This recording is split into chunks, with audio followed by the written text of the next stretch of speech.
drill to get myself on the ballot, and because I didn't want to let that spot go. So.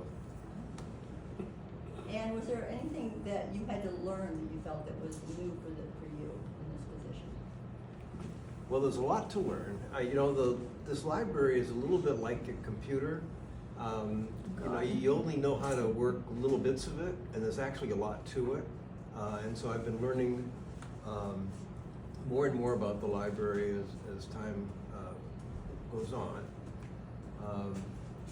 And then there's some unforeseen things that come up during the course of my term on the thing. So it's not just all caviar and Dom Perignon. There been some problems that had to be dealt with. What does a library board of trustee do? Well, because it's a board, and because of the open meeting law and so forth, all of the work that you do is supposed to happen, or all the action is supposed to happen in meetings. And so they have a meeting every month. And the meetings themselves are not that burdensome because we have really good library director and staff. And so it's not like the place is out of control. And so the meetings run very efficiently, and the library director reports on what's going on. They're televised. That was the first thing I noticed at the meeting. Because my first meeting, I got there about 3 minutes late and had to walk in front of the television camera and just sit down at the thing.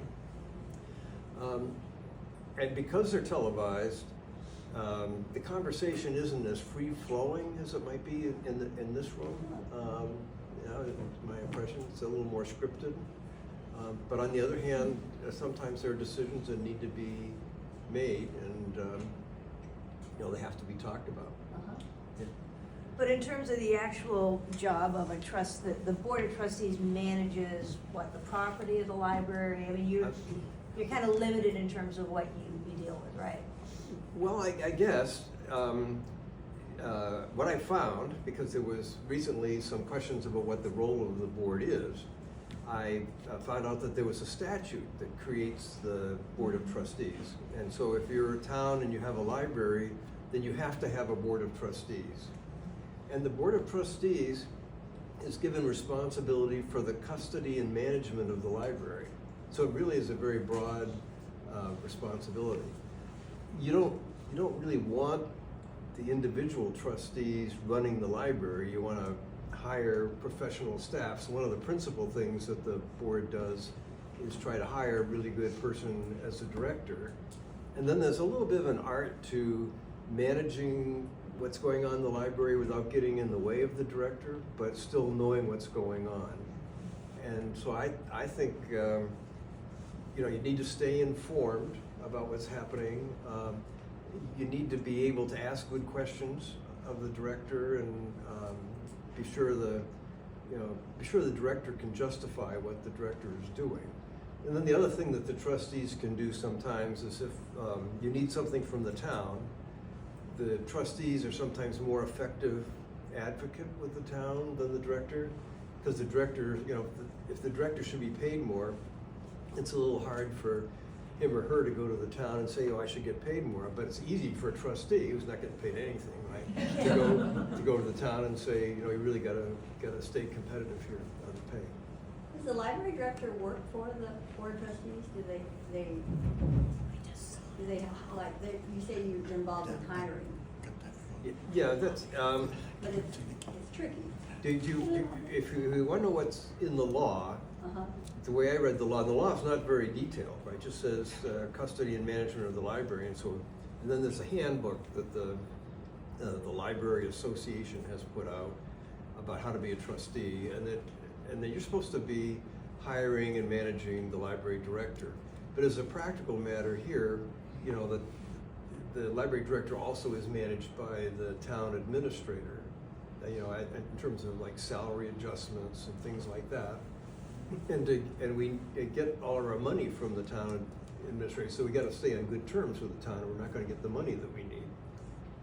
So there's a little bit of a, what do we say in business, might be a dotted line to the town administrator, but the library director formally supposed to report to the library trustees. Okay. And I don't think the town administrator, you know, covets managing the library. I think he's very thankful if the library takes care of itself. Uh-huh.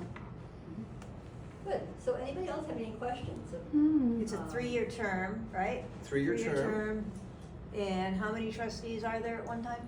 There's 6. 6. 6. So 2 are up for election each year. Got it, okay. And when you're running for this position, did you put together like a campaign team, or you just Well, put your name out there and say? Yeah, well, I had never run for anything before, so I was a novice. And again, the first time I did it, I lost. I put together some thoughts about what it was like to run because it was a totally new experience for me. And the first thing I did was I put together what I would call a value proposition. You know, why am I running and what do I have to contribute to the office? Because you're called upon to explain that multiple times, and you don't want to have to make it up each time you're called upon. And then I didn't put together an organization. You have to collect some signatures, but that's not that hard if you have a few friends to help you, and Nikki helped on the second campaign, because that wasn't that hard. The town has got a variety of charming things it does when you're running for office. They have, you can go have an interview on ORC TV. They have the candidates night, I'm sure you've all been to that. And then you get interviewed by the newspapers and stuff like that. So that was a chance to explain what you're doing.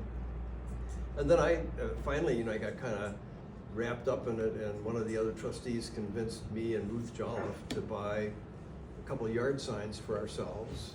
I think that's still in my garage. They're still in your garage. And, Next year. you know, this is not me at all. I'm kind of a stay-at-home person. I was down there at the old Hammondtown School, standing with the sign as everybody's driving in. And it was kind of fun, you know. There. And then they had a victory party at Rustico, and that was terrific. I mean, you really get pumped up, you know. So,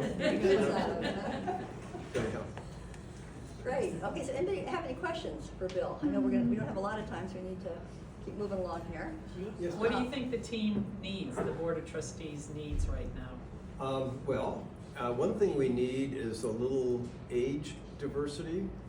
I am 75 years old, and I am below the median age of the trustees, right? And they're really good people, but you know, we're beginning to get to our sell-by date. And so we you know, having some parents with kids that use the library, and we've been putting together a search committee and a strategic planning committee. And we have 2 parents on those committees with kids, and they're really contributing a lot to the Great. effort. Okay, so Michael, could you tell us about the Conservation Commission and what it does and all about it and why you decided to run for that? Sure. No, it's an So, appointed position. Appointed, sorry. Massachusetts, we have what's called the Wetlands Protection Act, which is actually a state law. And we also function under a charter, and we act as the local authority that administers the Wetlands Protection Act on behalf of the town. So Mattapoisett is very unique in Massachusetts in that we do not, despite a couple of attempts that I'm aware of to try to pass a bylaw, we do not have a bylaw, which I think is a good thing personally, because we strictly follow the Wetlands Protection Act. Many times these things can be contentious. If you've enjoyed a view of the ocean and all of a sudden what you thought was an unbuildable lot, you find out through a public hearing notice that somebody's gonna build a house there. You're really not gonna be too happy about that. But there isn't necessarily anything like an unbuildable lot. It just means that someone hasn't paid the toll for it to become buildable. So the Wetlands Protection Act has performance standards, and if you're able to meet the performance standards, then you're able to build, you know, your dream property on your own land. What the Conservation Commission does is make sure that it's the best possible design and that it has the least amount of impact to the environment. The challenge now, of course, is that state law is changing. FEMA has changed the flood zone regulations, and Mass DEP has also changed them in the velocity zone. So a lot of folks might not be aware, but if your beloved beach house gets wiped out in the next hurricane, there's a good chance that you will not be able to rebuild it. And we've also, because of that, seen a flurry of applications of people rushing to get their building permits so that that land that they've been paying taxes on for 20 years, they've got a building permit so they'll be able to enjoy the use of the property. So let's like back up 40 years. So from Michael graduated from Bishop Stang to now, what made you, you've always lived here, what made you decide you wanted to stop fishing and dedicate yourself to public service? So basically, a family member was trying to build a house in Mattapoisett. And due to the Wetlands Protection Act and the tenor of the commission at that time, my sister exhausted about $60,000 in engineering fees and wetlands consulting fees and attorney's fees in order to get a building permit to build her house. It shouldn't be like that. A lot of, like when I joined the commission, there was a change in tone.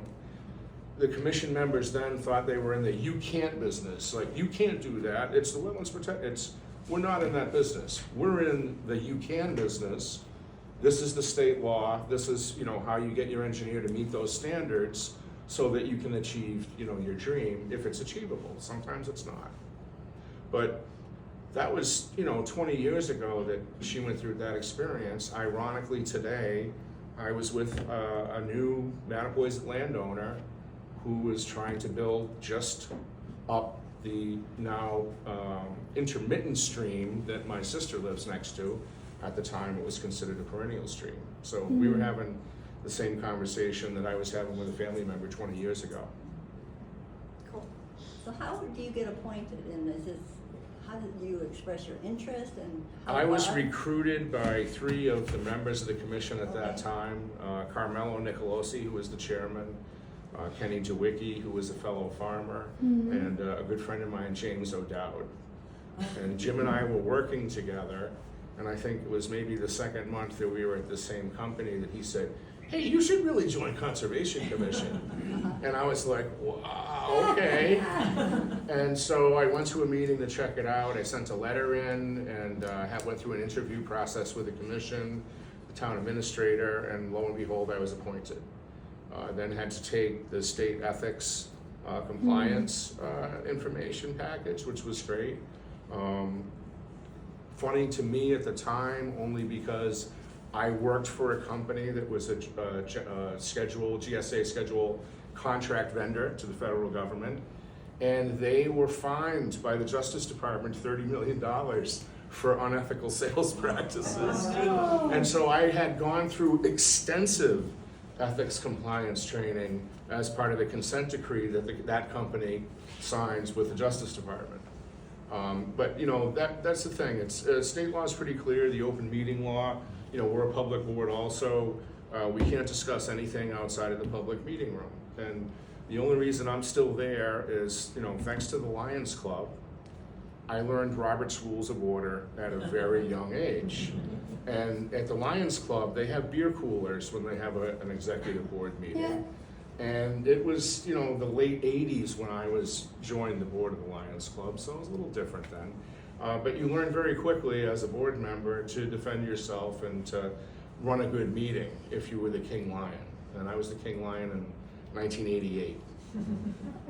That's a great story. But in terms of any special knowledge that you need or skill set, is that something you can learn once you're appointed? I mean, if you have an interest. If you have an interest, and we're seeking a member on the Conservation Commission right now. Basically, an interest in the environment is helpful. Knowledge of basic science, wetlands, frogs, vernal pools, the beach. This past week, I was on a site walk on the new bike path And despite everyone's best efforts, we have some challenges with the bike path that we now, the town, are gonna have to address for it to be resilient and remain resilient. So you have one open position on your We board have right one now? open position. Okay, so if anyone's interested in serving on Yeah. Concom, here's your opportunity. I also once ran for elected office. I ran for tree warden about 10 years ago and was trounced By Roland? by Roland Coulomb. Yeah, I thought I had it in the bag, but and he had kind of faked me out because he told me he wasn't going to run, and then he pulled papers at the last minute. Sounds familiar. Yeah. So if Thanks. people are interested, then they would send a letter into you? I'm sorry. If people are interested in running on the commission? would No, they- the best thing to do is, if you're interested, watch a meeting or come to a meeting. We have time, under new business, but you can get a sense of what it's like. And if you're interested, just send a letter to the town, send a letter to the Conservation Commission, that you're interested in being appointed. And, Excellent. Cool. All right, so next we have our Can I ask friends. a question? Oh, sorry, I yeah. was just wondering. for Wait, do you the- mind just introducing yourself, sir? I'm David Horowitz. Oh, hi, David. So the Conservation Commission, what's the interface with the planning board? Our interface with the planning board. Right, So, where's the planning board's role and the yours? so planning board, they have their regulations that they have to adhere to. Projects generally used to come to Concom first, but that's not the way it goes now. A lot of times they go to planning board now first before they come to us. But our jurisdiction is strictly the Wetlands Protection Act. So performance standards for Barrier Beach, Coastal Bank, riverfront, things of that nature. Any other questions? All right, thank you very much, Michael. All right, Frances Kearns, who is our elected OR school committee representative, and she's been doing this job now for 2 years. 2 terms. 2 terms. This is my fifth 2 terms. year. Your 5th year. I know. So she is an old pro. So anybody, Betsy, who's running for school committee, we have a real expert here. And so Frances, you want to talk to us a little bit about what the school committee does and Sure. sort of your role and why you chose to run for this position? Yeah, so I actually ran during COVID, and I ran as a write-in candidate, and I was people have all heard this story. I was elected on 40 votes, and I spent That's right. $5 on my campaign. That's right. And then, the second time around, I won with about 1,100 votes, and we raised $11,000. Nice. So totally different tone from those 2 experiences. What was motivation? So I'm a mother, I have 2 children. Back 5 years ago, my kids were in elementary school. I had met some folks in town through Tri-Town against racism, and they had shared some of their experience of their students in the school, and I felt really compelled to run for the role to represent maybe present a new voice that maybe had not been well represented on the board. So what type of skills and education do I have for the position? I'm not an educator. I don't have a background in education, so I actually kind of came in as a parent. But some of the skills I had was sort of being able to listen and learn on the fly, because a lot of the information you get kind of comes at you only a few hours or days before the meeting. And you have sometimes even minutes. And you have to try and absorb all that information, formulate your questions before you come out in front of the body, in front of the other teachers. Also, some of the skills I learned was Robert's Rules of Order, and how important that skill is for running a good and effective meeting. Point of order. Yes, absolutely. So very important. And then I am a technical person. I have gotten super nerdy in state statute for schools. So I'm on the equity subcommittee, so I'm very familiar with the DESI framework for equity in school districts. I'm also on the policy subcommittee, so I'm the person who helps modify all the policies for the school, and we're doing that in conjunction with state law and the Mass Association of School Committees. So in my 5th year, I've gotten really nerdy into it, and my colleague in the back, Matt, who I serve on the committee with, just kind of knows what we're talking about. You jump in, not really knowing anything, but when you leave, you really have a deep knowledge and understanding of how all the systems work and connect. And the other thing for school committee is that when you elected me to be on 2 school committees. So OR, and then we come together on the joint committee, and I did not know that. So that was a learning experience. Uh-huh. So are there any challenges that you have faced over the last 5 years in this position? I didn't know that was gonna happen. How much time do we have? Yeah. Exactly. So we all know the regular challenges, COVID, book banning. I'm gonna go to another challenge that I think maybe doesn't get talked about enough is the challenges with the budgets for schools. So understanding that school funding model and how you can have an impact on your budget for your district, and also how to get money when the state can't give it to you. So a lot of times we come to the town for funding. Sometimes we can't get that funding from the town because everything's pretty much locked in and loaded. Sometimes we have to go to grants, and sometimes we have to petition our elected reps. So working with Rep Bill Strauss, asking for money for our football field, we were able to get $750,000 to kind of improve our athletic fields. But in the grand scheme of things, of all the improvements that we need to make, that is like a very small amount. So I'm continuing to work with the state rep and make sure that we're getting funding, but that's definitely a huge challenge because you don't want to lay anybody off. You want to make sure you're still continuing to offer a good education, and you don't want any disruption because schools have an impact on your housing prices and your taxes and all that good stuff. Yeah, I think something that Nikki does regularly is let people know when the school committee meets and to ask us to attend. So it really is important. You not only learn what's going on, but sometimes, you know, it's just good to be there for the others to know that you're there listening to what's going on. Yeah. And you can always use that information in some way. And so I've always found it to be very, very helpful. So you mentioned 2 of the committees. Are there other committees in the school committee, overall school committee that meet? So we live in a regional school district, so there's actually 5 school committees between the 3 towns. Yeah, I know, it's super complicated. And in those 5 committees, you will have a variety of subcommittees. So we have equity subcommittee, we have policy subcommittee, we have facility subcommittee, which I forgot to mention I'm also on. So there's just a number of opportunities for you to get involved. You can come to the school committee meeting and read your stuff before the meeting and participate to that level, or you could really dig in and make sure that you understood the breadth of everything and come to the meeting at that level. So, yeah. Great. Okay, any questions for Francis? What's your biggest success that you point to in your 5 years so far? So this is more of like a personal success for me. My background is in biomedical engineering. I went to WPI as an undergrad. I was able to connect WPI with the school district and get grant money for all of the schools in the district for robotics kits. And they were used in the after-school program, and we had that thing kind of snowball. We're went into other towns. So Acushnet connected and got robotics kits. So for me, that's like a great first thing.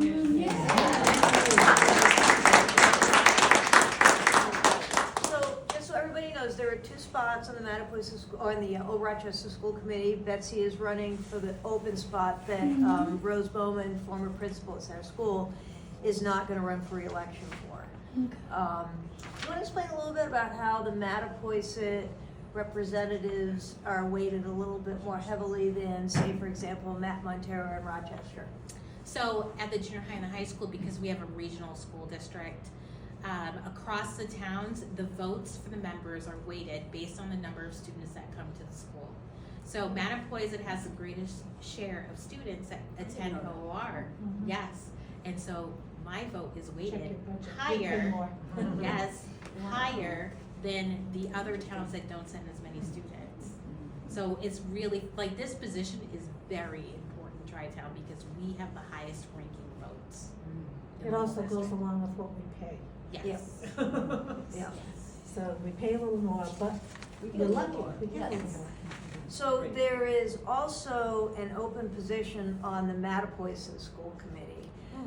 We have an incumbent, Kristen Coles, who's gonna run again for re-election. Her papers are here. Oh, good, you brought her papers. Yes, Okay. please sign her papers. So Kristen Cole's papers are here as well, so please sign if you haven't, so she can be on the ballot again for re-election.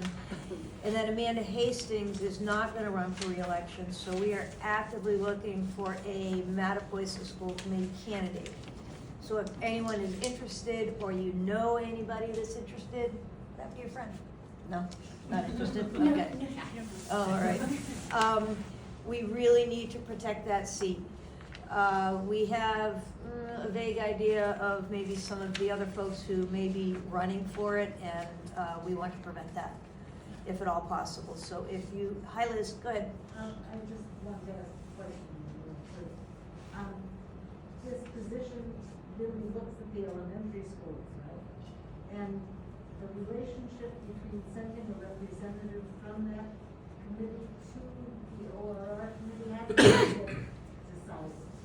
Yeah, so, sort of like how I was surprised that I was on 2 school committees, somebody who gets elected to the elementary school committee can be appointed to the OR school committee, and they will be on 2 school committees. And, yeah, or they can be on 3 if they end up coming to the joint meeting, yes. So if your peers either like you or don't like you, they can nominate you to go to the OR school committee, and that vote is worth 1 point, which is a little bit less than the elected vote for the OR school committee. But yes, it's an opportunity to be on a lot of committees. So it behooves you not to miss a meeting. Yes.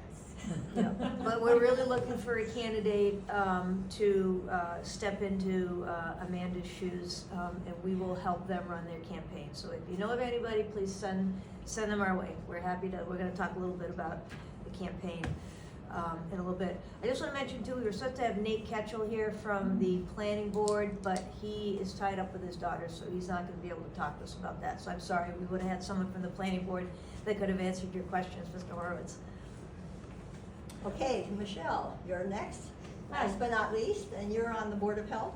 I am. And can you talk about the Board of Health and how you get into those roles and how many members there are and what you do? So the Board of Health is a 3-member board here in Mattapoisett. Every town in Massachusetts has a Board of Health. One of the first Board of Health was manned by Paul Revere, believe it or not.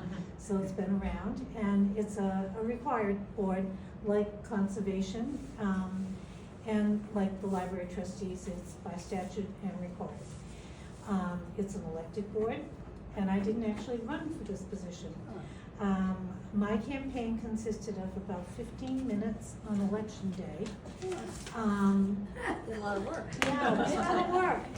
I had talked periodically to my husband about running for the board, and I'll tell you why in a minute, but I hadn't, and on election day, my husband and I always vote early so we can go to work, and when I was like number 4 voting, and there was nobody in for the Board of Health. The Board of Health had nobody running. It was totally vacant. So I actually thought about it for a while, and I wrote my name in. And I came out of the polling place and I said to my husband, I did something weird. And he said, what's that? And I said, I voted for myself for Board of Health. He said, what's really weird is I voted for you. Oh, that's great. And I said, Story. okay. So I stopped by the tent to see Nikki, and I said, Nikki, I think I'm gonna do a write-in because there's nobody running for Board of Health.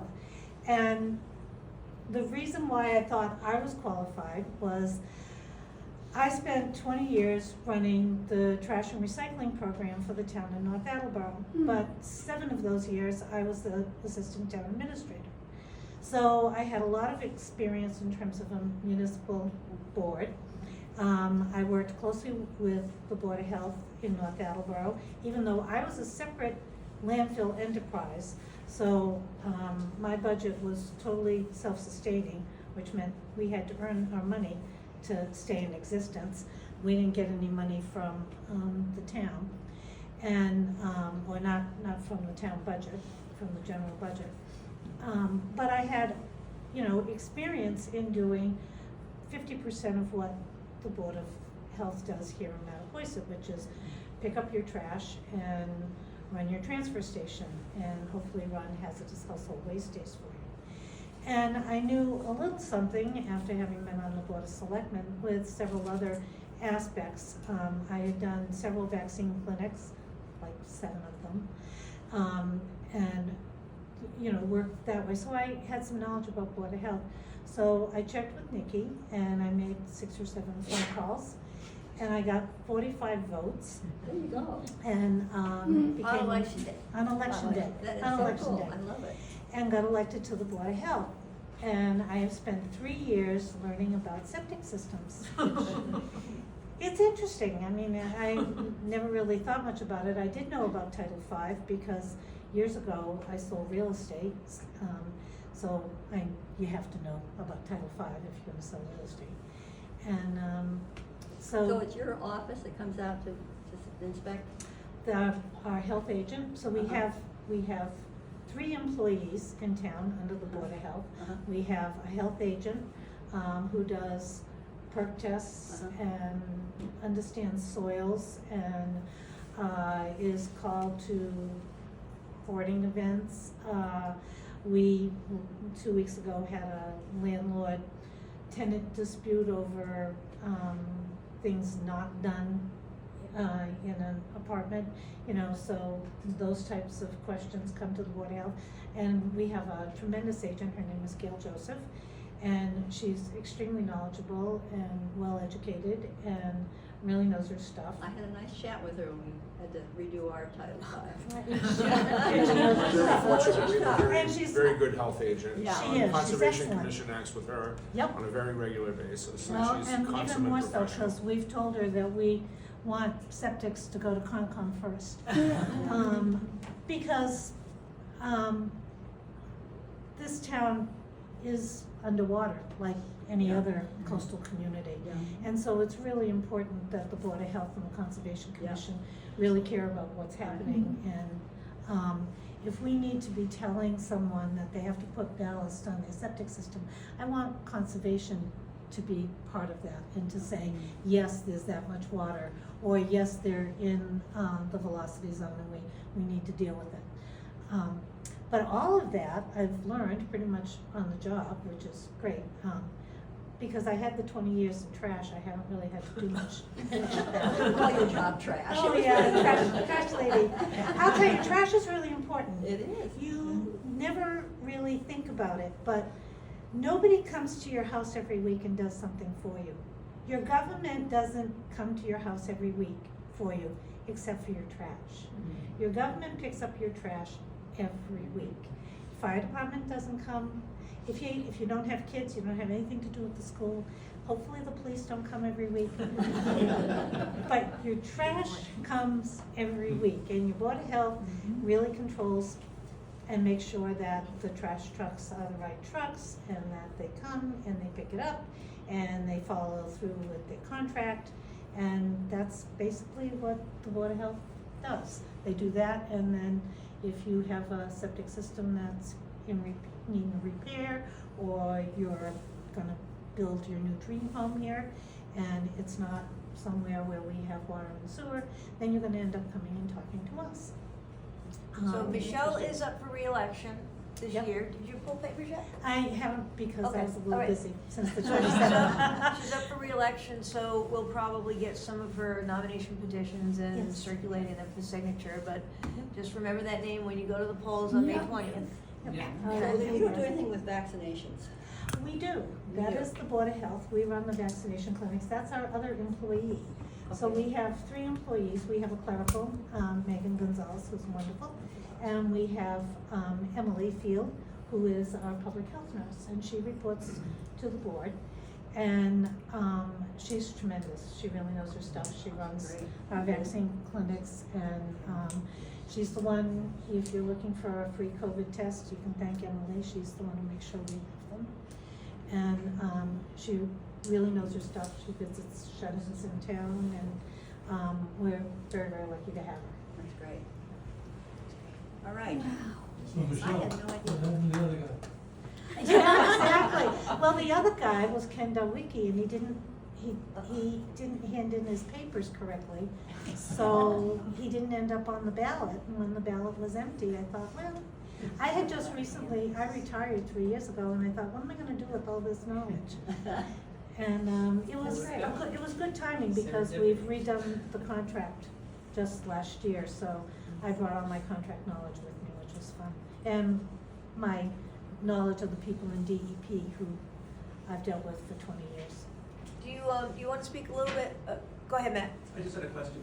I might be misremembering this, but is there ever a requirement for one member of the Board of Health in each town to be a medical professional?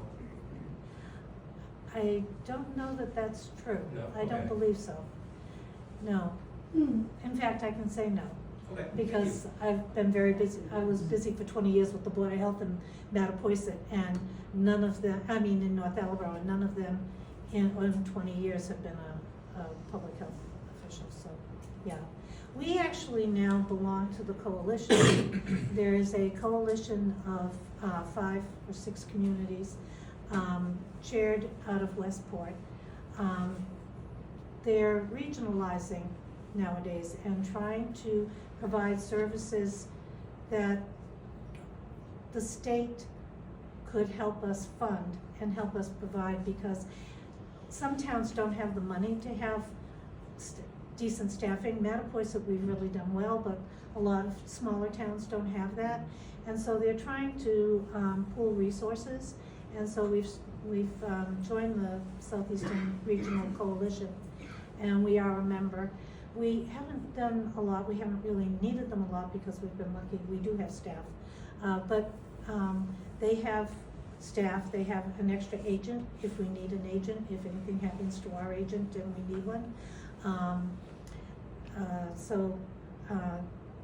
And they actually helped pay for our hazardous household waste day. They came in and asked us if we would cover, I think it was Rochester, as part of our event. Marion had come in with us, but Rochester, we thought we might cover, and we covered it with money from the coalition, so the coalition helped pay for it. So we're doing a few things. Do you want me to talk Can you about talk a little selectmen? bit about select board? Yeah, and Bill will think this is interesting. I had no intentions of ever running for office. I happened to be on the ad hoc committee to open the senior center, so that's what I was doing. I had visited about 6 or 7 senior centers, and I was working on trying to get one here in Mattapoisett. And a lady on that same board decided that she thought I would be a good candidate for selectman. And her picture's right over there, my good friend Joe Panel. And she invited me to her home. And when I got there, Dagmar and Bob were there. And Francis and Larry Carnes were there. I don't think you're related, but No. same name, same spelling. And a number of other people were there to recruit me to run for selectman.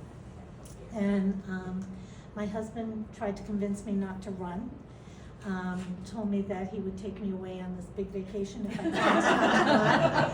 didn't. And I said, I don't know what I'm gonna do. And he said, well, before you leave, I want you to go around the room and ask everyone what they're gonna do for you. And there were about 10 people in the room, and I did in fact do that. And one of the interesting things was I walked every day in this town. I walked on every street in this town, and I walked every day. I didn't walk with a group. I just walked with one other person. Usually it might have been Franny, it might have been Joe, it might have been Betty. But one member of that group a day would walk for an hour or 2 hours with me in a different neighborhood. And I had cards, and I would knock on doors, and if people were home, we'd talk, and if not, I'd leave my card. And so I covered the entire town to run for this office. I had one fundraiser. It was a wine tasting, and the Chowder House provided chowder and clam cakes, and it was at the Knights of Columbus. And I do not, in point of fact, remember what I raised, but it was certainly enough to cover what we did, because most of what we did was put out signs, and everything else was volunteered. So my cards were printed by Charlie Van Boris, who's my next door neighbor. You know, everything really came to me, which was nice. And I think part of it was because no woman had ever been elected to any office in Mattapoisett before this, and so there was a lot of talk, and there was a lot of excitement and support. It was an interesting 3-year job. 3 years was plenty.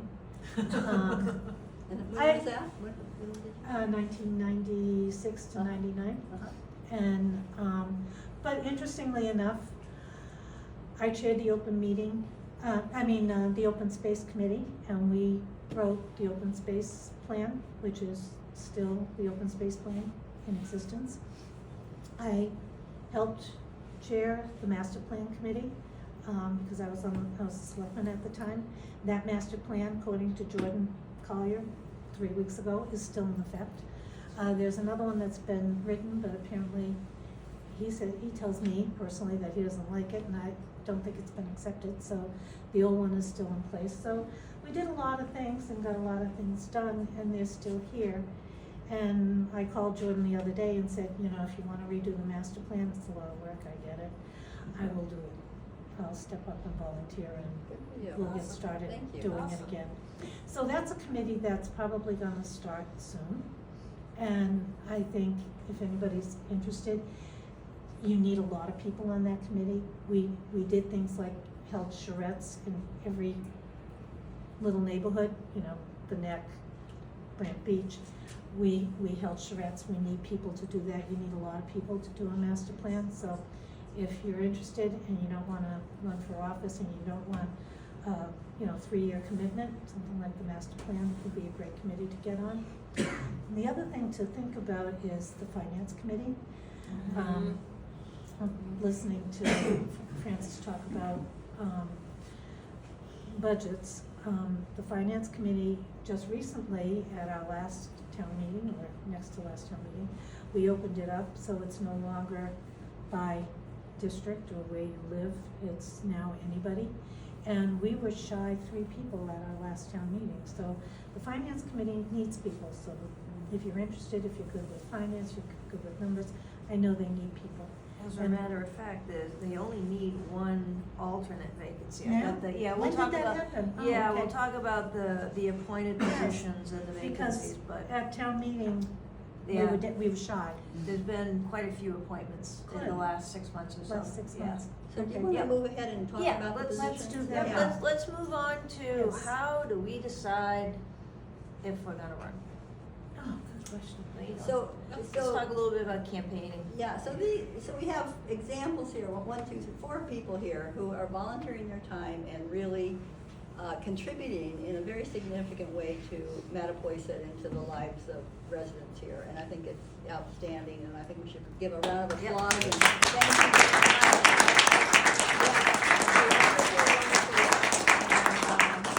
And so we really do need to have people step up and to really think about running for these positions. And we thank people that have expressed an interest, and we hope that others will too. And that's what this next portion of this presentation is really about. If you're thinking about running, sort of what do you do next? And certainly you want to go and talk to one of these people if you're interested in one of the commissions or committees, and find out a little bit more information about the job and any other specific questions that you might have. But then, if you decide to run, there's certainly the timelines that you have to meet in terms of pulling the papers, getting your signatures, and getting them back in, which we won't go over right this minute. But there's sort of like 2 ways of running. You can sort of take your chances, which is what Francis did the first time, and I think Matt did too. And you just go out there and you put your shingle out and say you want to run, and put a sign in the ground and say I'm open for business and I want to run. The other way is to really think about more of an organized campaign, and that's what Francis and I did. I was her campaign manager when she ran, and I have worked with a lot of different campaigns, both locally as well as congressionally, in states in New York and around the country. So I have some interest in, really, I'm teaching myself really how to really run a campaign. And so some of the specific things that you'll need to do is really, first thing is just pull together a kitchen cabinet of people that you think could be helpful. And you want to think about people who are, somebody who's fiscally minded, somebody who's maybe have a specific content area that you want, You can look at people that are good with volunteers and really organizing. You want a good project manager who can keep you on task.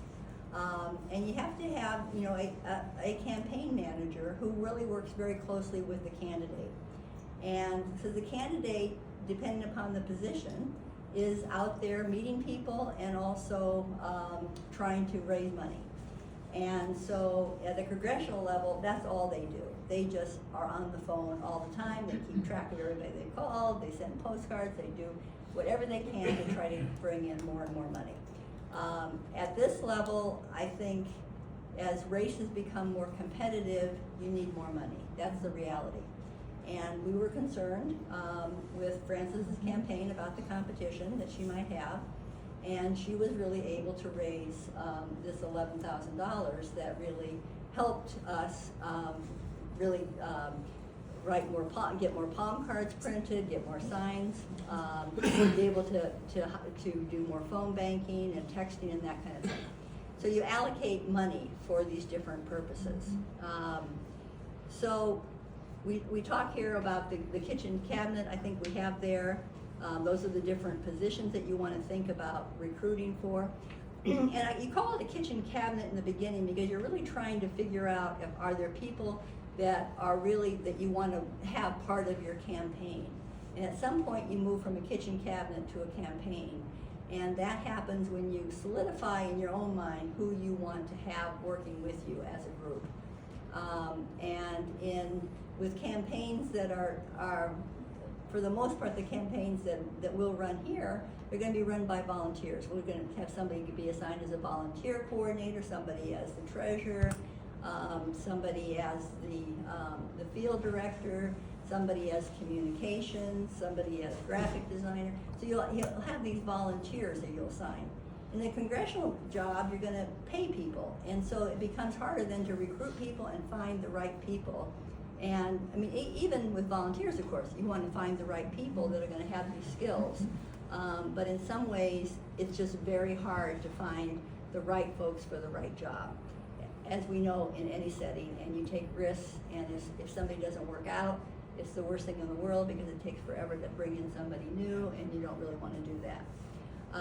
But you do pull together your kitchen cabinet, and then you really put together a campaign. And you think about your strategy, and what is it that what do you bring to the table that others do not bring? And especially, you know, a lot of our candidates will pull their papers late, like what happened here. You don't know that they're going to run, and so then you're kind of up against a wall at the very last minute. It's really good to anticipate sort of the worst and plan that if something happens that you can modify later, that's fine. But I think we should plan for a real competition for Betsy's position. Mm-hmm. And I think we're going to need to have a lot of people help us out. And as was mentioned, the volunteer website is up for her campaign, and to fill out that form will be really important because we will have these different jobs. Nikki? Yes. We had state money committed, or money from out of state committed to this campaign, correct? No, yeah. Almost. Yeah. We were so close. Yeah. It was more for Matt's campaign when he ran last year. Yeah. No. But yes, there was state money, so yes, the Republican State Committee was Right. helping mine. That's what I thought, Yes. your opponents, yes. Right. So, Yes, yeah. Yes. yeah, Yes.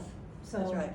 we thought, you know, we think that these are little campaigns, and yet the issues are so grave these days, you can end up with, it wasn't just out-of-state money, we were worried, state money, we were worried about out-of-state money from out-of-state committees. And Groups that does that are happen. interested. That's Yeah. right, that does happen. So we have to be mindful of that. There are these independent expenditure PACs, IE PACs that they're called, that get formed, and they're supposed to be, they're not supposed to be working directly with the candidate, but we have found that in fact they often do work directly with the candidate and provide resources directly to the candidate. Well, I'll qualify that. They're not legally supposed to coordinate with a campaign or a candidate, Right. and we didn't have evidence that they had actually coordinated with the campaign. Okay, Yeah. thank you for clarifying. Yep. Can I Yes. just go out there though that this looks a little bit overwhelming. Uh-huh. I was approached by some people in this room to consider running for a position, and they assured me that they would be there to back me, support me, help me figure this out. And this is kinda, and most of them are up here, this is a Cracker Jack team, they know what they're doing, and they break it down into really, like, even the slide before this, we were talking about figuring out your kitchen cabinet. They were also very helpful and clear, this is what you need, this is what's pragmatic, this is practical, you know these people in your life. And son of a gun, all you have to do is ask. I mean, most of the people in my kitchen cabinet are in this room right now. And I had seasoned people that knew what they were doing, and good friends that were just willing to help me figure it out as we go. So don't shy away from that. This looks like a lot, it's not, people will rise to the occasion, you just have to ask. And, you know, this is even sort of like the gold standard. It's not like we're gonna meet all of these necessarily. It depends on who's out there and what resources we have. And I think we shoot for the moon, and we scale back as we need to. But we didn't have to really with Francis' campaign, I don't feel, and with Mark, certainly not. Matt was the campaign manager for Mark Sylvia's campaign, and did a terrific job. Mark not only raised a lot of money, but and then I encourage you to fill in, okay, anything that, you know, that you think would be helpful that I'm leaving out as I go through these slides, okay? So I'll just give you an example of how we learned to change on the fly. So originally Betsy was considering running for Jordan Collier's select board seat because we had heard he was considering not running again. About 2 weeks before he actually formally announced he was running for re-election, he reached out to me to let me know that he was, which I was thankful for, because we would have wasted 2 weeks' time with Jessica working on a website and palm cards and postcards and other digital media that was geared towards a select board campaign. Nikki O would have been working on voter outreach, cutting turf, looking at who our target voter universe would have been for a select board race, when in fact now we had to change gears and we're looking at a target voter universe for a regional school committee race for Mattapoisett residents. Even though the win number isn't very different, the target voter outreach changes. And so it changes our strategy. It doesn't necessarily change our budget. We're still within the budget that we predicted, because we do expect that we will have some far-right challenger. But you have to be able to change on the fly. Okay, so yes, thanks for bringing that up too. That this can seem overwhelming, but it really, you know, I don't want to give you too much, but give you, you know, an overview of what this could look like. We talked about targeting different universes. What basically that means is we have an application that the Mass Dem committee gives us, what's called Vote Builder, gives that to our committee, and candidates have to pay for it, as I understand it. I don't know, maybe Alex, do you know how much it is to pay for It depends, it like all depends, so like a statewide candidate has to pay $7,700, state rep pays $1,500, and then it's broken down more locally, So the Vote Builder is really a wonderful tool to give us information about our residents, okay? So you know their age, you know the number of elections that they voted in the past 4 cycles. You don't know obviously who they voted for, but you know, you can look at, in Mattapoisett, we have like 6,000 registered voters. I'll just, 4,000. No, 6,000. 6,100. 6,000, so roughly 6,000 registered voters. And we have roughly 1,200 registered as Democrats, around 800 or whatever registered Republican, and then a boatload, like 4,000 of people registered as unenrolled, okay? And those unenrolled, you don't know if they're gonna vote as a Democrat or Republican, but there are data points that we have within Vote Builder, such as the support score, that allows you to see who are the people that are likely to vote Democratic. So you don't want to take the upper tier, because we know those people are absolutely going to vote Democratic. So we can say, okay, we're going to assume they're going to vote for Betsy, okay? But let's take this next level down and look at and try to target those people that we know some of them are definitely going to vote for her, but some of them may need to be persuaded. And so we decide how many people we're going to reach out to, and we decide how many people we're gonna have by canvassing, door knocking, like what you did, and going around and talking to people. And we try to at least get, of all the doors that we knock, we try to get 20% of the people who will say they'll absolutely vote for Betsy. And then we look at other strategies for reaching out to people. A lot of elders like to talk on the phone, but they don't want to answer the door, so maybe we do phone banking for some number.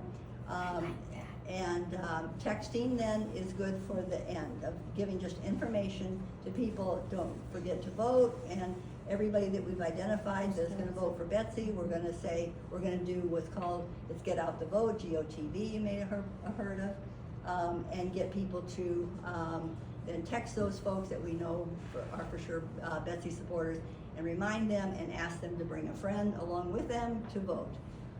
We had a huge number of people, I can't remember the number, but the huge number of people who just didn't vote this last election. Yes. And, you know, I think that was true nationally. I don't know, Alex, if you have any information on that, but I know in Mattapoisett it was true that a very high number of people, you know, did not vote. And so it would, you know, I don't know if we can figure that out with Vote Builder, but it does, the point is that this application gives us a lot of data. And then what we do is we say, okay, this is who we're gonna reach out to. We wanna reach out to parents of children that probably have children in the school system. That's gonna be a target population we know for you. And then we're gonna identify where they are. And there's a map that comes up that targets these people that we wanna target, who we're gonna go off and talk to. And it's called a turf. So I cut turf, which means basically you have a map and a listing of names. And you have on your little trusty phone an application, and you go talk to people, and you say if they're not home, then you say they're not home, and you left a palm card. A palm card is just a little piece of paper that it's a cardboard sort of that you stick in the door. Can't put them in mailboxes; that's illegal. Put them in. You put them in the door, and we walk away, and we then have reached out to that person. So they say in the business that you should have 7 touches. Nobody ever gets 7 touches. A touch means that you reached out to them in some way through TV, through, you know, we're not gonna do TV campaigns here because it's too expensive, obviously, but through the Wander, the Cipicam, people reading those. You never know how many people find out about the candidate through other different sources. But you try to overlap as much as you can. And then, let's see, another strategy is really around events and having meet and greets. We ask people to hold house parties, and you come, and usually the person that is holding the event, you know, invites people around, the people that they know. If you don't know people, and I've been here for 7 years, and I don't know some of my neighbors, I can get a listing of people who live around you, who are more likely to be Democrats that you can reach out to if you don't know people, or if you want to invite a larger group. So that's something that's available to you. Let's see, I'm not really reading my notes here, so I don't know where I am. And how much time do we have left here? We can start to wrap it up. Okay. Yep. All right. So in addition to the information, I know it's a lot of information, but there are resources that are available to you to look at. The National Democratic Training Committee is a wonderful resource that has a lot of information. And you think this is overwhelming. You get overwhelmed looking at any of these documents, because campaigning it can be very, they're just all these different strategies and different, you know, people have different ideas of what you should be doing and the order in which you should be doing them. And so, but there's still some basic pieces of information that's really good to have. And the National Democratic Training Committee, I think, is wonderful.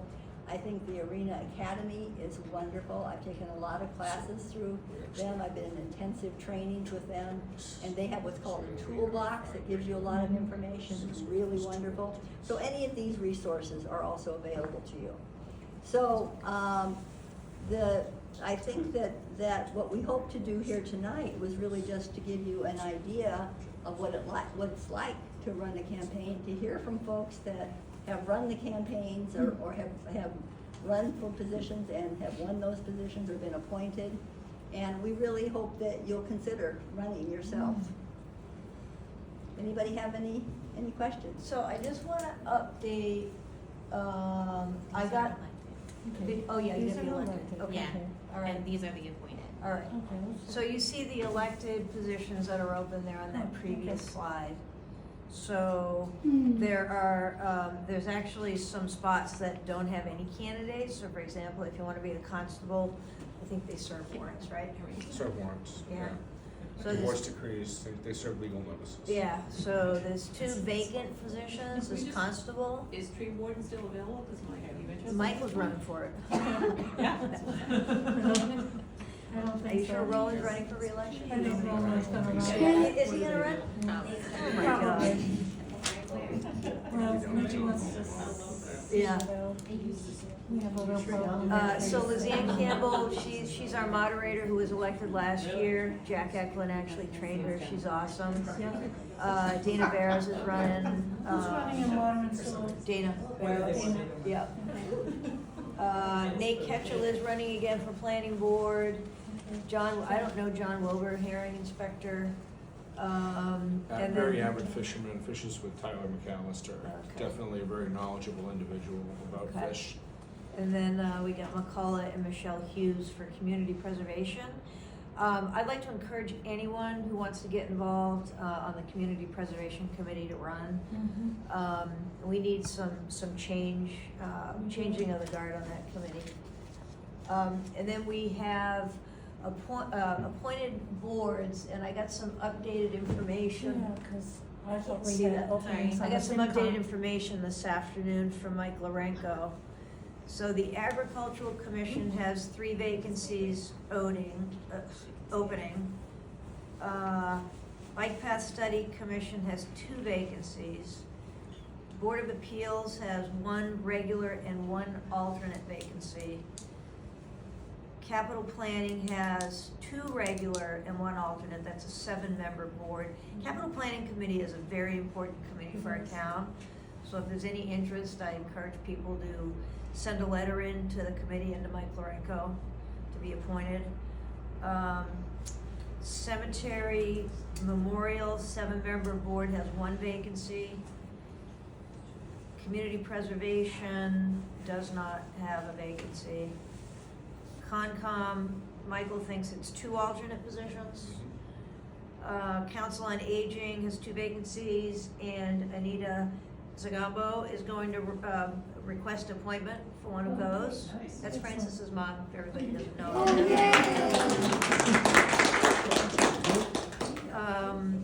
Disability Commission, 5 to 13 members, multiple vacancies. That's an important board, and we don't give it enough. I think Liz and Bev were looking to maybe get involved. Awesome. I'm on that. FinCom, Excellent. FinCom has But you're 1. by your lonesome, there's not a lot of people on that board, is there? And we're down to 7. Yeah. FinCom has 1 alternate position. Historical Commission, 3 to 7 member board is currently 5 members. They have 2 vacancies.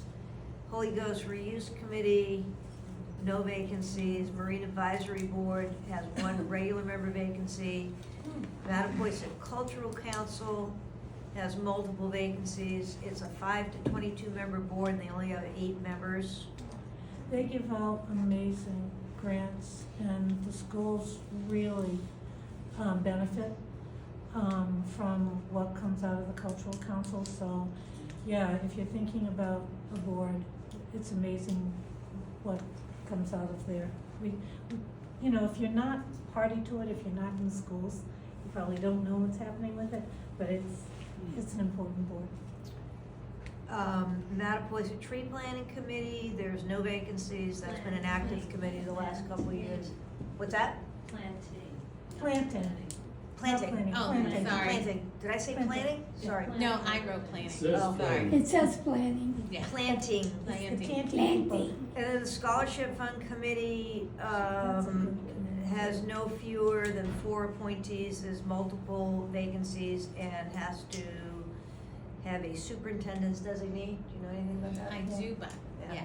Okay, so You know those are for the that. appointed board positions within the town that are vacant. So we have all sorts of volunteer opportunities in that regard. We have the elected positions. that are up this election cycle. Monday, the 27th was the first day anyone could pull papers. They're due by March? April 1st. April 1st. And then I think the last day to withdraw is April 15th, and I think that's when you find out if you're actually formally on the ballot. But we'll know before then. Typically, Catherine will send an email to the campaign to let you know that your signatures have all been verified. For this campaign, for any Mattapoisett elected position campaign, all you need is 38 verified registered voter signatures. It's based on a percent of the number of registered voters in the previous year's gubernatorial election. And let's see, our election is May 20th. Our town meeting is also another very important meeting to attend. But our town meeting is Monday, May 12th. That's always at the high school. But that's it for what's going on in Mattapoisett in the next, 4 months or so in terms of candidates, elections, et cetera. Okay. If anyone has any questions for any of these elected and appointed officials or the candidates or us, feel free to reach out. But any questions? Otherwise, I'm going to close our formal meeting. Any open comments during our open comments section of the meeting by any of our elected representatives? Oh, hi, Matt. Sorry I got here late, I was in That's deep okay. negotiations actually. Did you mention how much easier it is to be an appointed official, both in terms of running? You don't run, you just put in a letter to the select board, and usually it's like maybe one meeting a month, usually, for most boards. I don't know if you already mentioned that, but I always get on my soapbox and say, if you want to do something and you don't want to campaign, get appointed. It's so easy. Well, and they're- you've seen both they really sides want of people. that. You see both, because why don't you explain to everybody what appointed position you're on in addition to your elected So position? I was appointed to the Historic District Commission. I live in the Historic District in Rochester. So what I did is, one of the people on that board asked me, like, would you like to be on the board? We need people from the district. I said, sure. Put in a letter. The next select board meeting, I was on the board. That was the whole process. That's what you call easy. And unless you're an officer on one of these boards, most of the people who are on the board with me, so I'm the chair and the clerk, so I have to come up with the agendas and the minutes and things like that. Most of the other people, they get the applications emailed to them, they look them over, they come to the meeting, we meet for maybe 5 minutes to 2 hours every so often, because we only meet when we have an application before us, but maybe once every 6 weeks on average. So their workload is review an application and make decisions and ask questions. It's not burdensome. So I really, really encourage people, appointed positions, if any of this is daunting, don't be daunted by appointed positions. Yeah. There's one vacancy on the Yeah. historical commission. And don't, when I ran for select board, I was a little intimidated, and I don't know why. I'm a trial lawyer. I had to speak for a living, but I was insecure. I'm thinking, oh man, I just moved back from California. I'm not really familiar with the governing system of select board. I didn't really need to know that.